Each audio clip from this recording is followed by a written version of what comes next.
클래식 인물 열전. 손수연의 팡팡 스토리 클래식.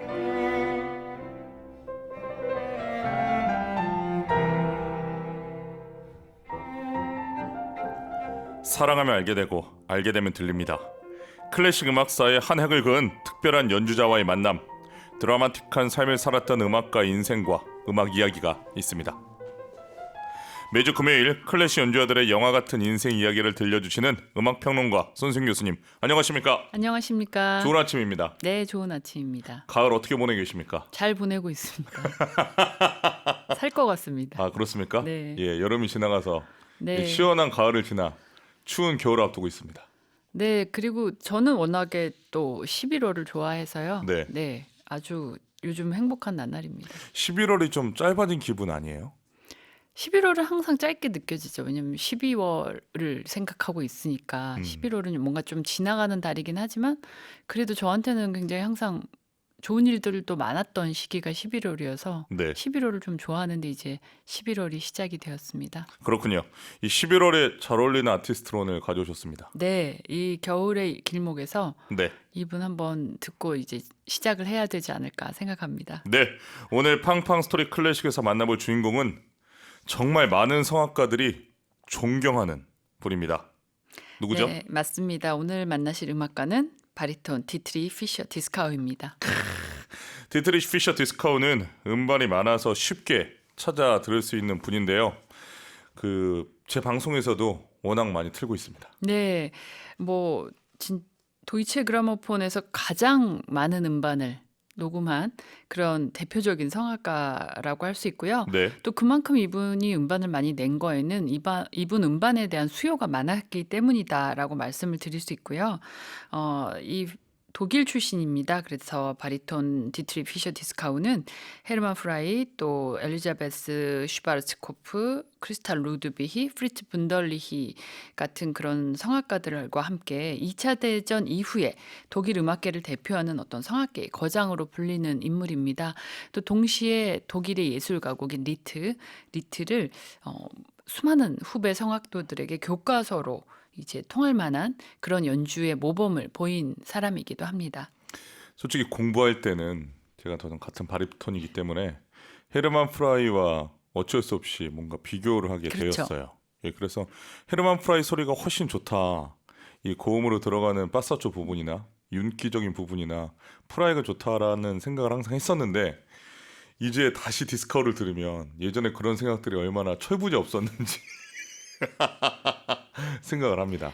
네, 헤르만 프라이도 굉장히 좋은 점이 많은 성악가지만 어떻게 보면 약간 그 모차르트의 피가로의 결혼을 놓고 봤을 때 네. 그 모차르트는 귀족 계급을 별로 좋아하지 않고 비판하면서도 귀족인 백작한테는 굉장히 우아한 고상한 선율을 주고 서민인 그 평민인 피가로에게는 아주 서민적인 소탈한 음악을 줬잖아요. 네. 그런 것처럼 헤르만 프라이는 조금 더 보다 소탈하고 서민적인 그런 친근한 음색을 가졌다면 디스카우는 굉장히 귀족적인 아주 독특한 그런 비음이 섞여 있는 우아한 그런 귀족적인 음색의 소유자다 이렇게 말씀을 드릴 수 있습니다. 저는 개인적으로 교수님의 이 선호도도 좀 궁금한데 헤르만 프라이가 아니라 디스카우를 오늘 소개하는 것을 봐서 프라이보다 디스카우를 더 좋아하시는군요. 네, 그렇습니다. 네, 알겠습니다. 네.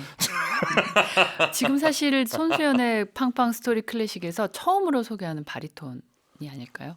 아, 그렇군요. 네네네. 아, 제가 잊고 있었습니다. 네, 지금 이 스튜디오에 바리톤이 계셔서 제가 네. 그동안에는 바리톤에 대한 생각을 안 했는지 모르겠지만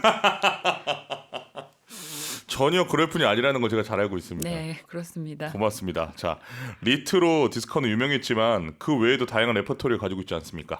네, 워낙에 리트 가수로 유명하다 보니까 이 네. 사람이 뭐 오페라는 별로 안 한 거 아닌가라고 생각을 하시지만 뭐 다양한 그런 가곡들도 가지고 있고 또 칸타타, 오라토리오, 그다음에 미사곡 그리고 오페라에서도 수많은 배역을 노래를 한 전천후 성악가라고 말씀을 드릴 수 있습니다.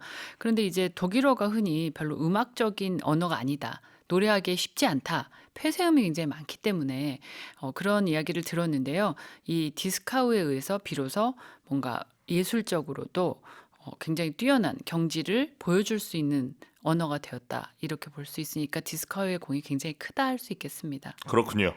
디트리히 피셔 디스카우 어떤 어린 시절을 보냈습니까? 네, 1925년에 그 독일 베를린에서 고전 문학자인 아버지와 또 교사인 어머니 사이에서 태어났습니다. 네. 이 양치는 음악가는 아니었지만 아들한테서 이제 노래에 재능이 있다고 생각을 했는지 레슨을 계속 받게 만들어 주었습니다. 그래서 전쟁 중이던 1942년에 베를린 음악 아카데미에 들어가서 헤르만 바이센보른한테 계속 배우게 되고요. 전쟁이 악화되니까 이 사람도 이제 그 공부를 중단을 하고 독일군에 징집이 됩니다. 그래서 이탈리아 전선에서 투입돼서 전투를 치르다가 1945년에는 미군 포로로 잡히게 된다고 하는데 뭔가 다들 영화 같은 이야기죠. 네, 그래도 어떻게 운이 좋게 동시대 사람 맞는 거죠? 네, 살아남아서 2년 동안의 어떤 포로 생활 중에 또 독학으로 성악 기술을 계속 연마했다고 하고요. 특이한 거는 수용소에서 첫 번째 독창회를 열을 정도로 음악적인 자신의 재능을 계속 갈고 닦았다고 생각이 됩니다. 그래서 종전 후에는 베를린으로 돌아와서 학업을 계속하고요. 학생 신분이었던 1947년에 브람스의 독일 레퀴엠으로 데뷔하고 같은 해 첫 리사이트를 열게 됩니다. 그리고 또 1948년 1월에 그러니까 지금은 없어졌겠지만 당시에는 이제 베를린 미군 점령 지구의 관할 방송국에서 그 방송국 음악회에서 슈베르트 연가곡 겨울나그네를 처음으로 불렀는데요. 아주 큰 호평을 받았다고 합니다. 이 타이밍도 중요하다고 느껴지는 게 베를린 미국 점령 지구 관할 방송국에서 네, 겨울나그네. 그렇죠. 느낌이 있습니다. 또 1월에 부르기 때문에 뭐 여러 가지로 이제 이 사람이 그 전후에 독일인들이 굉장히 뭐 자신들 히틀러에 의해서 그리고 이제 독일 국민들도 다 어떤 지지나 협조가 없진 않았으니까 2차 대전 때 패전에 대한 상처가 굉장히 컸다고 해요. 그런데 그런 패전에 정말 패전국으로서의 암울한 그 독일에서 이 젊은 바리톤이 나타나서 많은 위로를 줬다고 합니다. 네. 저는 빈터라이제 겨울나그네 공부할 때 뭐 한스 워터, 또 프리츠 분더리히 네. 많이 들었지만 이 디스커의 겨울나그네는 이 음악사적으로 봤을 때도 좀 특별하지 않습니까? 네, 뭐 독보적이라 할 수 있습니다. 여러 이전에도 여러 리트의 해석자들 지금 방금 말씀하신 대로 존재를 하지만 디스카우를 통해서 이제 비로소 이 독일 가곡이라는 특히 겨울나그네를 비롯한 이런 독일 리트가 이 오페라 분야와 거의 비중이 같은 성악 장르로 자리매김을 할 수 있게 됐으니까요. 네. 자, 오늘 첫 곡 겨울나그네입니까? 네, 겨울나그네를 당연히 들어보셔야 된다고 생각합니다. 네, 좋습니다. 슈베르트의 겨울나그네 도이치번호 911 중 밤인사 바리톤 디트리히 피셔 디스카우와 피아니스트 웨르크 데무스 연주로 들려드립니다. 슈베르트 겨울나그네 도이치번호 911 중 밤인사 바리톤 디트리히 피셔 디스카우 피아니스트 웨르크 데무스 연주로 감상하셨습니다. 디트리히 피셔 디스카우의 음악 여정에 가장 중요한 인물 중 하나가 이 반주자, 이 협연자 제랄드 무어라이스였는데 오늘 웨르크 데무스의 반주를 가져오셨네요. 네, 처음에는 이제 이 뒤를 이어서는 제랄드 무어랑 같이 하는 것도 들으실 텐데요. 네, 어떤 느낌이 조금 다를지 한번 들어보시면 좋을 것 같아가지고 네, 제가 다른 반주자 몇 분 없습니다. 디스카우하고 함께 이 가곡을 만들어낸 반주자들이 많지는 않은데 먼저 오늘은 웨르크 데무스의 연주를 먼저 한번 들어보셨고요. 예, 이제 이후에 들어보실 곡은 제랄드 무어의 반주로 들어보실 겁니다. 제랄드 무어는 사실 영국의 클래식 피아니스트인데요. 최초의 전문 반주자라고 할 수 있습니다. 1951년에 피셔 디스카우하고 영국의 이 에비로드 스튜디오 하면 비틀즈가 또 녹음을 했던 그곳인데요. 네, 거기서 이제 처음으로 리트를 녹음한 걸 시작으로 해서 수많은 녹음과 공연을 함께 했습니다. 이 두 사람의 협업으로 인해서 그 피아노가 굉장히 이 리트 안에서는 중요하잖아요. 거의 성악부와 대등한 어떤 그 존재감을 갖는데 이 제랄드 무어의 해석이 디스카우의 어떤 그 음악적인 해석하고 굉장히 잘 맞았던 것 같습니다. 그래서 정말 특히 겨울나그네 같은 작품에서는 아주 뚜렷한 두각을 나타내고 있습니다. 우리나라에서는 임원원 교수님이 최초의 이 반주 학위를 받으시고 들어오시지 않으셨습니까? 네네네. 예, 그런 것처럼 제랄드 무어는 그 전에 피아니스트로만 생각했던 이 부분을 반주자, 아컴퍼니스트의 개념을 만들어낸 사람이죠. 피아니스트라고 그 당시에는 생각하지도 않았던 것 같아요. 그냥 아, 반주하는 사람. 반주하는 사람. 네. 그렇게 생각을 해서 이 1967년에 이 영국 런던의 로얄 페스티벌 홀에서 열렸던 제랄드 무어의 은퇴 공연에서는 네. 당대 성악가인 엘리자베트 슈바르츠코프 또 빅토리아 로스 앙헬레스 그리고 또 디스카우 피셔 디스카우가 한 자리에 모였는데요. 와. 왜 그랬느냐 하면 이제 제럴드 무어의 은퇴 무대에서 노래를 하기 위해서인데요. 그 전까지는 사실 반주자라는 존재가 그렇게 존재감이 크지 않았는데 최초의 전문 반주자로서 40년 동안 위대한 업적을 남긴 제랄드 무어를 한테 그 경의를 표하기 위해서 이 세계적인 성악가들이 그때 한 자리에 모였다고 합니다. 여러분 오늘 디트리시 피셔 디스커우는 물론 제랄드 무어의 이름도 기억해 주시면 좋을 것 같습니다. 음반을 들으실 때 반주자가 누구인지도 비교해보면서 듣는 것도 아주 재미가 쏠쏠할 겁니다. 지금은 대학에서 반주학과가 따로 있지만 그 당시 말씀하신 것처럼 반주자라는 개념은 거의 그냥 그림자처럼 따라다니는 듯한 느낌이었는데 이 제랄드 무어가 남긴 업적 좀 잠시 더 소개해 주시면 좋을 것 같습니다. 네. 뭐 지금은 정말 세계적인 피아니스트들이 또 가곡 연주에 반주자로 많이 올라가잖아요. 또 그것을 본인들도 굉장히 즐겨하고 하는데 그 훌륭한 솔리스트랑 실력 없는 오케스트라의 협주곡이 없는 것처럼 사실은 독주에서 실내악에서 또 피아노 반주는 굉장히 연주의 어떤 성패를 가늠할 수 있는 중요한 위치를 갖는데요. 제랄드 무어 이전의 시대에는 사실은 지금하고는 좀 그 인식이 달랐다고 할 수 있습니다. 그래서 연주의 포스터나 음반 자켓에 이 반주자 이름이 없고 그냥 아, 네네 피아노 반주 그냥 이런 익명으로만 나오게 되는 푸대접을 받았다고 합니다. 그래서 피아노 반주자는 어떤 독주 연주를 못하는 그걸 실패한 그 독주 연주 실패한. 네, 독주 연주자로서는 피아니스트로서는 실패한 그런 편견이 있었다는 게 당시에 이제 그런 시대적 인식이었는데요. 네. 그런 이 반주자의 이름을 공개적으로 당당히 올리면서 그 지위를 이제 최초의 피아니스트로서 격상시킨 사람이 제랄드 무어입니다. 제랄드 무어는 정말 그 성악가 못지않은 아주 뛰어난 해석을 바탕으로 해서 피아노 연주를 하는데요. 단순한 반주가 아니라 성악가와 완벽한 듀엣을 완성을 해냅니다. 그리고 특이한 점은 이 사람은 단 한 번도 평생 독주회를 열지 않고 오로지 반주자로서만 헌신을 했 피아니스트입니다. 그래서 더 큰 존경을 받았던 것 같고 전문 반주자의 영역을 연 사람이라고 생각이 됩니다. 이 정말 그리고 이 제랄드 무어의 가장 빛나는 협업 중에 하나가 피셔 디스카우와 함께 남겨둔 음반들이다. 이렇게 말씀드릴 수 있습니다. 저는 개인적으로 또 제럴드 무어의 굉장한 팬이라 무어가 쇼팽이나 이 모차르트 이런 곡을 해서 참 잘했을 거다라는 생각이 드는데 절대 하지 않았어요. 네.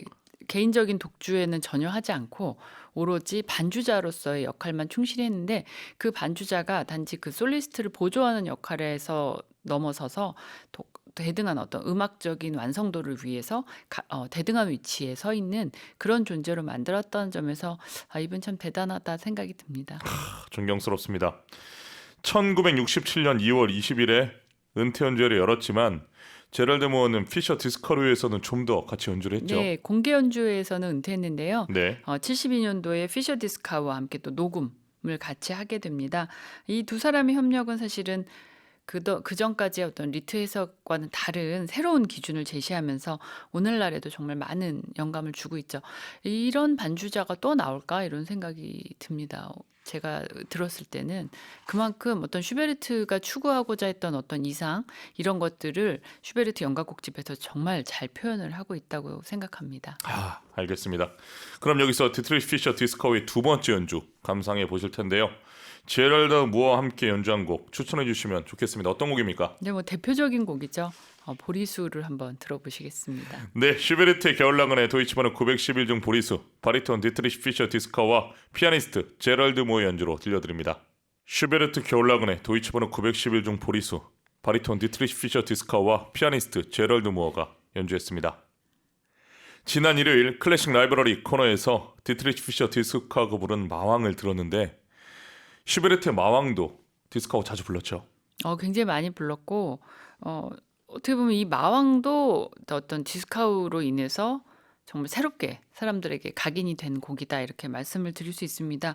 사실 이 마왕은 굉장히 독특한 형식을 가진 가곡이잖아요. 그래서 괴테의 이제 시에다가 슈베르트가 음악을 입혔고 여기에는 세 사람의 어떤 존재들이 나오는데 디스카우는 정말 별다른 어떤 액팅 없이도 이 세 사람 각기 다른 마왕 또 아버지 그리고 어린 아들 이 세 존재를 굉장히 독특하게 음악적으로 잘 표현을 하는 그런 것들을 보여주고요. 또 이 피아노에서 처음에 이제 그 나오는 세디 따는표 따다다다단딴딴 이러면서 나오잖아요. 그런 어떤 이 말발굽 소리를 연상을 시키게 되는 긴장감을 조성하는 게 이 피아니스트한테는 굉장히 힘들고 또 성악가한테도 어린 아이를 불렀다가 막 마왕을 했다 아버지를 불렀다 이게 막 여러 역할을 한 곡 안에서 넘나들어야 되는데 쉽지 않은 그리고 또 나레이터도 나오잖아요. 그래서 결국은 네 가지 역할까지를 해야 되는데 이 제랄드 무어가 이걸 아주 디스카우가 잘 펼쳐낼 수 있도록 굉장히 잘 받침을 하고 있고 또 어떻게 보면은 저는 사실은 독일 리트 예술가곡을 처음으로 제가 뭔가 다시 보게 된 계기가 이 마왕 때문이고 제가 이제 대학교 때 성악문화 시간에 그때 교수님께서 설명해 주신 여기가 말발굽 소리이기 때문에 피아노가 이렇게 나온다 했을 때 너무 충격을 받았었거든요. 피아노 하나만으로도 이런 소리 또 음악적 분위기를 이끌어낼 수 있다는 것이 저한테는 굉장한 충격이었었는데 제럴드 모가 그걸 굉장히 깔끔하게 마치 정말 말이 막 달리고 있는 캄캄한 어떤 독일의 숲속 추운 그런 것 밤의 숲속을 묘사를 잘했다고 생각이 됩니다. 이 음악 작품을 보면 누가 작곡하느냐 또 중요하지만 그래서 어떻게 또 어떤 연주가 표현하느냐 그거 너무 중요하죠. 예. 네. 중요하다고 생각합니다. 이 두 사람이 함께한 리트 레파토리가 워낙 다양하지 않습니까? 네, 뭐 다양한 예술가 곡들이 있는데요. 슈만도 있고 뭐 브람스도 있고 여러 가지가 있는데 이제 저는 또 리하르트 슈트라우스의 작품들을 굉장히 좋아합니다. 그래서 오늘은 리하르트 슈트라우스의 모르겐을 한번 같이 들어보시면 어떨까 싶습니다. 제가 학부에서 지도 교수님이 리트 또 전문가인 백남옥 메조소프라노 백남옥 교수님께서 이 저보고 이 모르겐을 연주하라고 학부 때부터 계속 말씀하셨는데 제가 못하겠다 했거든요. 너무 네, 어려워서. 쉽지 않은 곡입니다. 이게 이 모르겐이라는 건 네. 내일이라는 뜻이잖아요. 네. 근데 이 가지고 있는 일단 박자도 굉장히 어렵고 기본적으로 이 음악 하는 사람한테는 성악하는 사람한테는 이 노래를 딱 박자 맞춰서 들어가는 것도 쉽지 않고요. 분위기를. 그리고 그 뉘앙스를 잘 살리는 것도 쉽지 않기 때문에 노래를 하면 할수록 어려워지는 곡이 이 곡이 아닐까 이런 생각을 하게 되죠.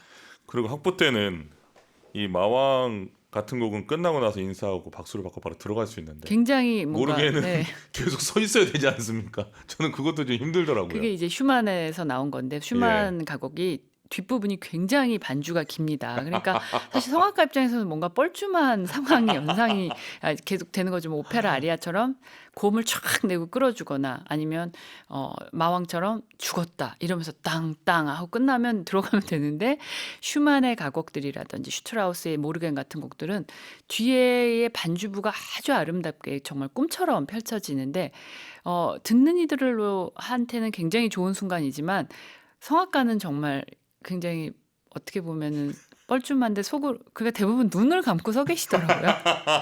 가만히 눈을 감고 서 계시면서 빨리 끝나기만을 아마 기다리지 않을까 이런 생각이 듭니다만 아주 아름다운 반주부들이 눈에 띕니다.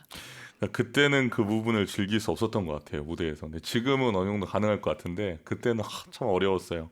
오늘 교수님 모르겐 가져와서 고맙습니다.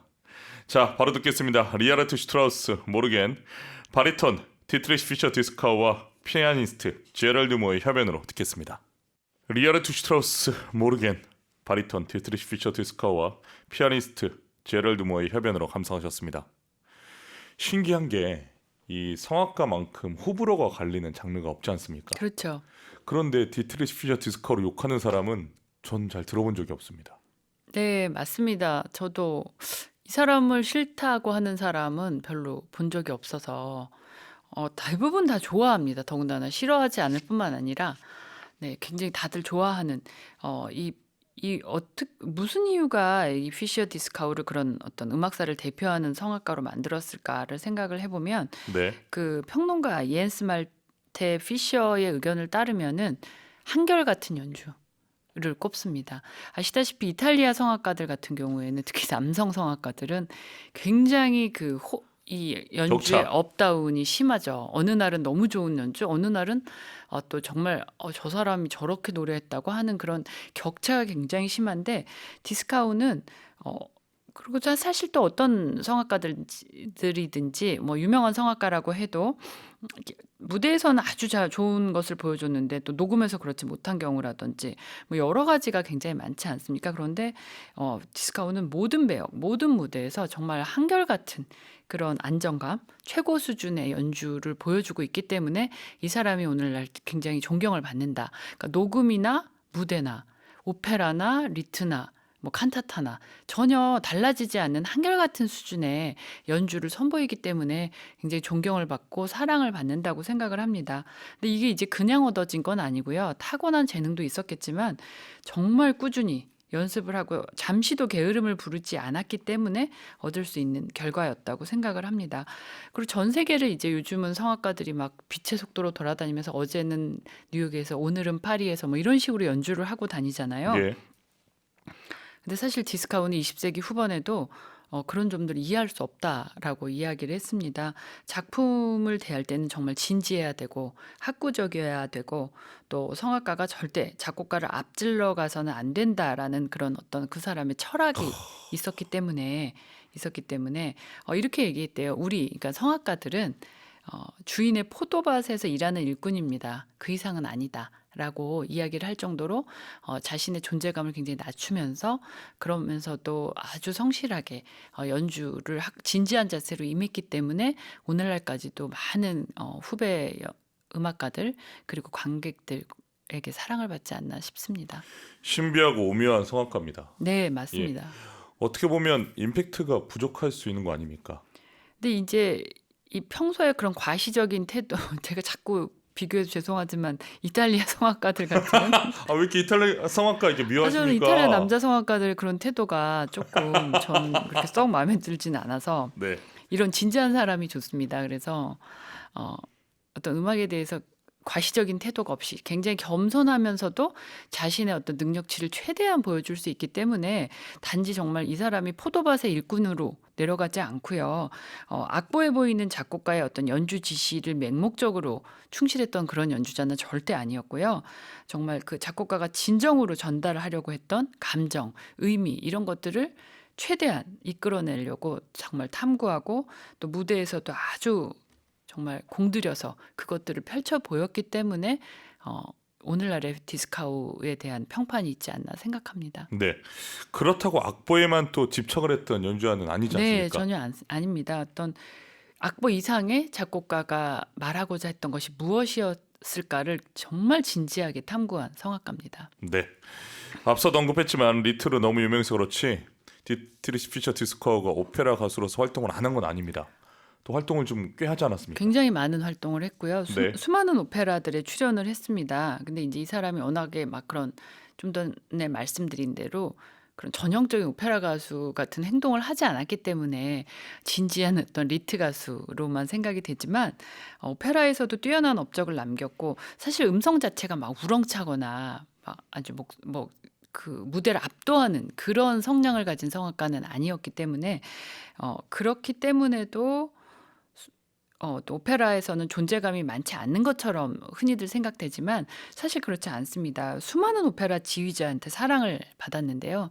왜냐하면 발성이 굉장히 정교하고 또 어떤 인물의 내면을 표현하는 데 아주 뚜렷한 그런 어떤 성과들을 보여줬기 때문에 모차르트 또 베르디 수많은 오페라들을 했고요. 바그너의 오페라에서도 좋은 모습들을 보여줍니다. 바이로이트 무대에서도 꾸준히 섰던 것을 알 수 있습니다. 아주 다재다능한 성악가였다 할 수 있죠. 정말 저는 여러 디스카우의 리트 예술가곡도 좋아하지만 바그너의 오페라 타노이저 중에서 볼프람의 아리아는 이 디스카우가 부르는 것이 정말 최고 중에 하나가 아닐까 이런 생각을 합니다. 그렇군요. 전형적인 오페라 가수의 모습을 보이지 않았다는 말씀이 되게 저는 흥미로운데 네. 이 디스카우의 오페라를 이제 음반으로 들으면 저는 오페라 가수보다 약간 영국 배우 같다는 느낌을 많이 받았어요. 뭔가 구도자 같은 모습. 네. 그렇죠. 중심을 지켜주고 있는 뭔가 이 구도자. 그런 모습을 느껴서 새로운 해석이다라는 생각을 했는데 오늘 또 다시 한번 디스커로 조명할 수 있어서 기쁘게 생각합니다. 자, 방금 손수영 교수님이 최고가 아닐까라고 소개한 바그너 오페라 타노이저 중에서 볼프람의 아리아 저녁별의 노래 바리톤 디트리시 피셔 디스커 연주로 들려드립니다. 바그너 오페라 타노이저 중에서 볼프람의 아리아 저녁별의 노래 바리톤 디트리시 피셔 디스커의 목소리로 감상하셨습니다. 디스커는 현대음악에도 관심을 보이지 않았습니까? 네, 1960년대에는 이제 60년대 들어서면서 점차 기존 작품 이외에도 당대 동시대의 작곡가들이 그런 발표하는 현대음악 신작들로 레퍼토리를 넓혀가게 됩니다. 브리튼의 전쟁 레퀴엠, 또 하르트만의 노래의 장면, 헨체의 젊은 연인들을 위한 비가, 또 루토 수아프스키의 수면의 공간, 그리고 윤희상의 교향곡 5번 등의 어떤 초연의 독창자 아니면 헌정자로 굉장히 활약을 많이 했습니다. 디스커하고 오페라 무대를 은퇴한 건 언제인가요? 1978년도입니다. 78년에는 오페라 무대에서 은퇴를 선언을 했고요. 예. 은퇴 공연에서도 또 동시대 독일 현대 작곡가였던 라이만이 섹스피어 원작의 희곡을 오페라로 만든 리어 왕의 타이틀롤을 맡아서 또 공연을 했습니다. 오페라 무대 은퇴한 이후에는 가곡 리사이틀이나 뭐 합창곡 연주회에서 이제 솔리스트로 활약을 많이 했는데요. 또 성악가 이외에도 지휘자로도 무대에 서기도 합니다. 그런데 이제 점점 나이를 먹어가면서 활동량을 줄이기 시작을 해서 1993년을 마지막으로 가수 생활을 마감하게 됩니다. 이후에는 지휘도 하고 또 자기가 화가로서 그림도 그리고 교육자 또 저술가로서 활동을 하다가 신앙송도 대신 했다고 해요. 그 노래 대신에. 그리고 극음악 공연의 대사 낭독 이런 것들로 종종 무대에는 섰지만 93년 이후에는 더 이상 성악가로는 공연을 하지 않습니다. 그렇군요. 다음 주에 만나보게 될 음악가도 궁금한데 누구입니까? 또 독일의 인물인 것 같은데 네. 바이올리니스트 율리아 피셔를 만나보시겠습니다. 그 이탈리아 음악가들을 너무 좀 차별하시는 거 아닙니까? 차별하지 않습니다. 지 얼마 전에 클라우디오 아바도를 다뤘습니다. 알겠습니다. 오늘 손선의 팡팡 스토리 클래식에서는 바리톤 디트리시 피셔 디스커 인생 스토리로 함께했습니다. 오늘 고맙습니다. 한 주 네. 건강하십시오. 감사합니다.